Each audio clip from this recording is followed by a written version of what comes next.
आदिल अपने पुराने फोन को कंप्यूटर से जोड़ता है। एक छुपी हुई वीडियो मिलती है जिसमें उसके अब्बू की आवाज आती है। अगर ये वीडियो मेरे बेटे तक पहुंचे तो जान लो, नदीम मेरा दुश्मन है। उसने मुझे कैद किया है और मेरी जायदाद हड़पना चाहता है। आदिल बिना देर किए वो वीडियो पुलिस को भेज देता है। पुलिस छापा मारती है और नदीम चाचा गिरफ्तार हो जाते हैं।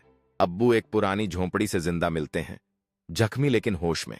अम्मी सबके सामने मजबूती से खड़ी होती हैं और कहती हैं, अब मुझे किसी से डर नहीं लगता।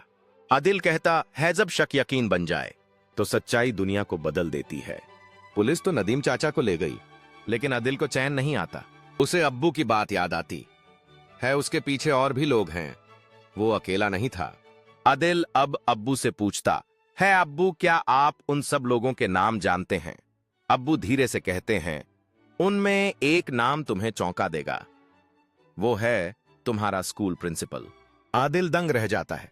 सर अजीत, जो हमेशा मुझे कहते थे कि तुम बहुत होशियार हो, अब सब कुछ एक नई साजिश की तरफ इशारा कर रहा था, जिसमें स्कूल घर और शायद पूरा मोहल्ला शामिल था।